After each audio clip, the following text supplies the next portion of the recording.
예, 안녕하세요. 이제 동력학 14장을 할 거고요.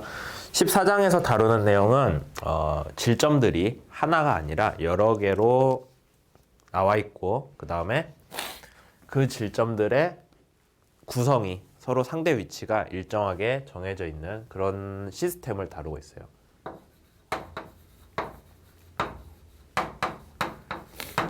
하나가 아니라 여러 개의 질점이기 때문에 두 개의 질점을 생각해 봅시다.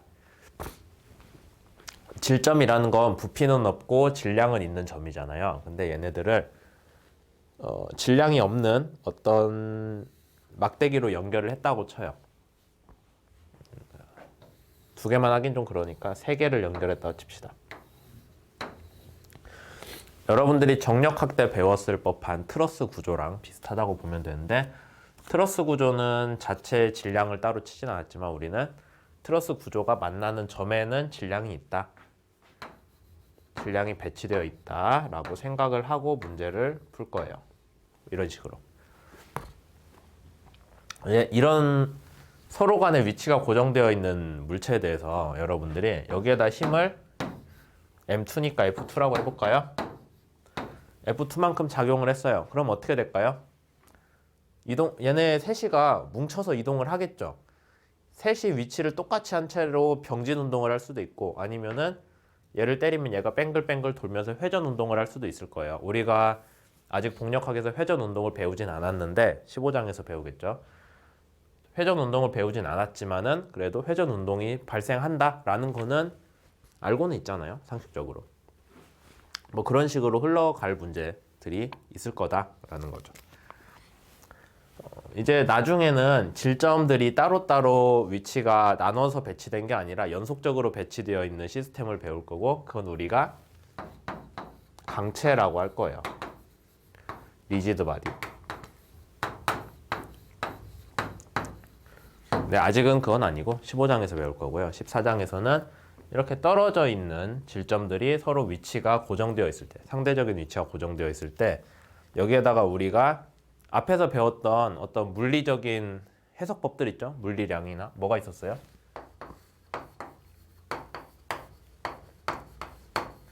그 다음에 운동량, 각운동량도 있었죠. 그 다음에 힘의 모멘트,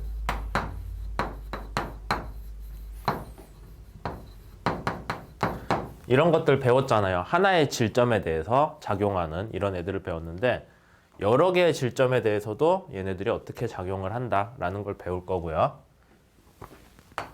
그 다음에 이런 것들을 표현을 할 때 꼭 필요한 게 질량 중심이거든요. 질량 중심을 구하는 방법, 그 다음에 질량 중심을 어떻게 이런 문제에서 활용하는지, 그런 것들을 배우게 될 거예요.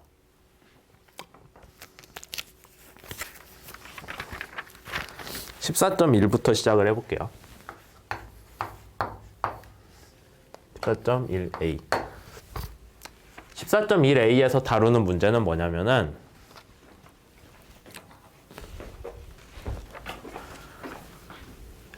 여기 각각의 질량체에 가해지는 힘들을 생각을 해보자는 거예요. 그러니까 각각의 질량체에 대해서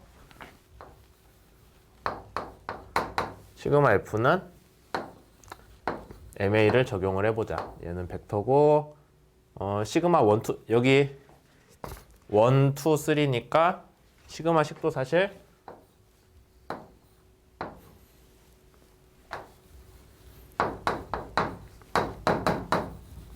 세 개를 써야겠죠. 이제 편의상 하나만 써도 되긴 하는데 A3지. 이렇게 쓰기는 하는데 우리가 굳이 3번까지 있다고 해서 1, 2, 3 수식을 다 쓰는 거는 번거롭잖아요. 나중에 뭐 이런 애들이 점이 한 100개가 됐어요. 그럼 100개 일일이 쓸 거예요? 아니잖아요. 그렇게 해서 우리가 그냥 얘를 편의상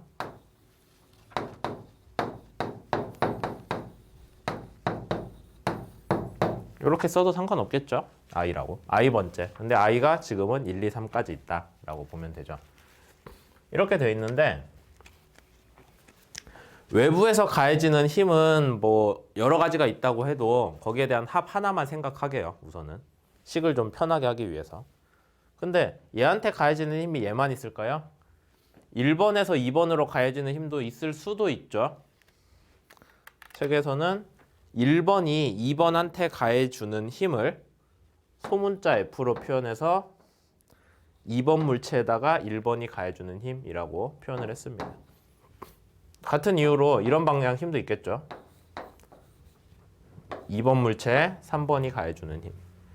꼭 힘이 어떤 방향으로 가해지나요? 여기 직선 방향으로만 가해진다고 안 해도 상관없어요. 어떤 방향이든 얘로 인해서 얘가 얘한테 가해주는 힘이 있을 거라는 거죠. 근데 이 부분 중요해요. 얘가 얘한테 가해주는 힘이 있다면 반작용도 있겠죠. 반작용은 항상 작용의 크기는 같고 방향은 반대라는 거 알아두셔야 돼요.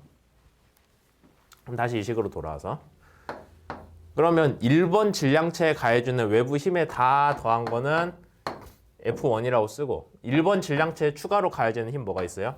F 1번 물체에 2번이 가해주는 힘 1번에 3번이 가해주는 힘 이렇게 식 쓸 수 있겠죠?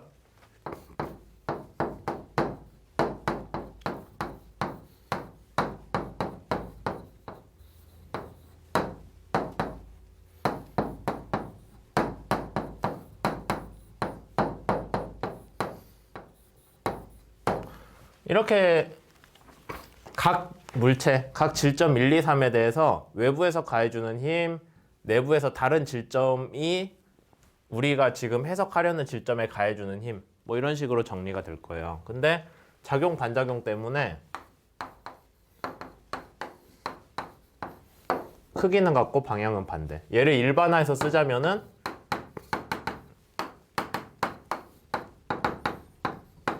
이렇게 되겠죠. 는 하고 마이너스. 그래서 요 식을 다 더해주면은요 뭐가 나오냐 F12하고 F21은 서로 크기는 같고 방향은 반대인 작용 반작용이기 때문에 없어져요. 그런 이유로 내부에서 서로 오고 가는 힘은 이 식들을 다 더해줄 때 없어지고요. 결과적으로 뭐만 남냐면은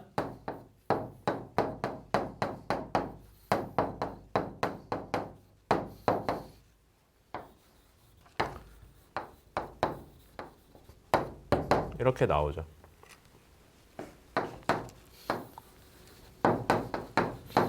이렇게 추가로 정리를 해줄 수 있습니다. 그래서 처음에는 우리가 야심차게 각 질점에 대해서 우리 이거 각 질점에 가해지는 힘을 외부에서 오는 것뿐만 아니라 내부에서 다른 질점이 얘한테 작용하는 힘도 같이 고려를 해볼까요? 라고 얘기를 시작을 했지만 결국에 다 더해주니까 뭐가 남았어요? 외부에서 가해주는 힘만 해석을 해도 각 질점에 F는 MA를 구성을 하는데 아무 문제가 없더라 라는 결론을 내릴 수가 있는 거죠.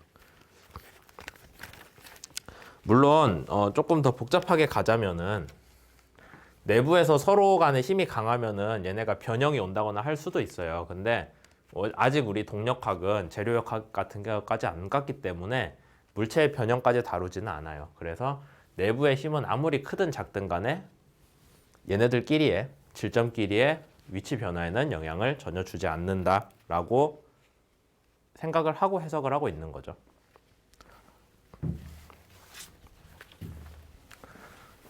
이것뿐만 아니라 우리가 각 힘의 모멘트도 배웠잖아요. 근데 그것까지 얘기를 하자면은 지금 힘 가속도 끝났어요. 외부의 힘만 다 더해도 시그마 빠졌죠? 외부의 힘만 다 더해도 이거다 라는 거 있고 그 다음에 힘의 모멘트에 대해서도 똑같은 식을 해줄 수 있는데 증명은 넘어갈게요. 책에 나온 것만 따라해도 할 수 있을 테니까.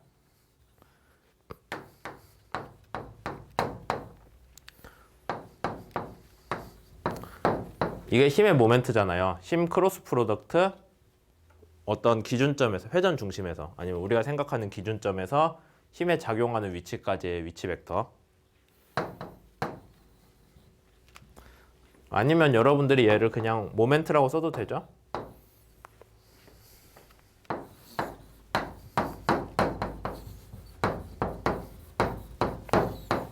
이렇게 나오겠네요. 지금 여러 개의 질점에 대한 값들을 다 더하고 있기 때문에 이렇게 시그마가 항상 붙어 있어요. 근데 이제 여러분들이 이거 시그마 맨날 머리 위에 얹고 살기가 별로 마음에 안 드는데 하는 생각할 수도 있죠. 네. 거기에 대해서 이거 시그마를 없애는 거에 대해서는 뒤에서 질량 중심이라는 거를 배우면서 그때 확실히 얘기를 할 거예요. 우선은 좀 불편해도 그냥 가지고 있는 걸로 칩시다. 그 다음에 어떤 시스템의 전체 운동량은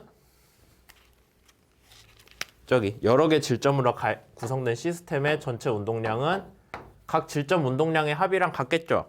뭐 다른 방식의 계산을 떠올릴 것도 없잖아요.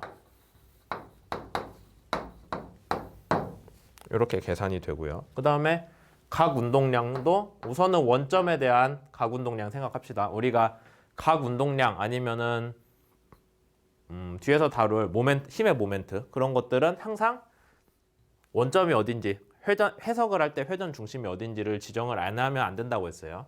그래서 지금은 원점에 대해서 하고 있죠. 쓸 공간이 조금 좁기는 하지만 뭐 당연히 이식 나오겠죠. 그래서 각 운동량도 여러분들이 여러 개의 질점으로 구성된 시스템에 대해서 힘 가속도, 힘의 모멘트 관계뿐만 아니라 운동량과 각 운동량도 구할 수가 있다라는 거 알 수 있습니다. 뭐 여기까지 했고요.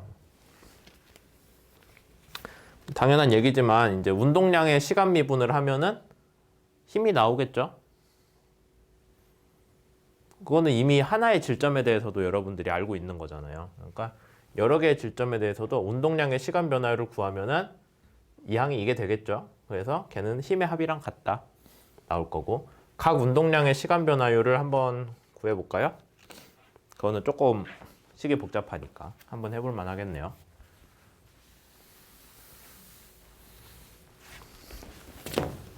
사실 앞에서 질점에 대해서 할 때 이미 했어요.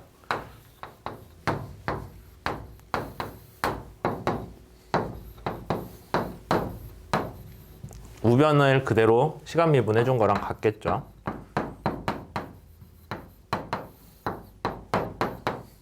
그러면은 시간 미분은 시그마랑 상관없죠. 시그마 안으로 들어갈 수 있어요. 그래서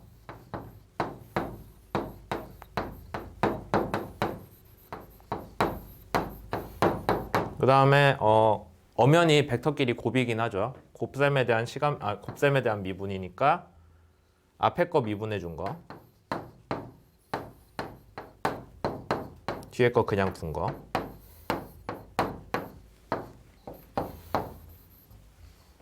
앞에 거 그냥 둔 거, 뒤에 거 미분한 건데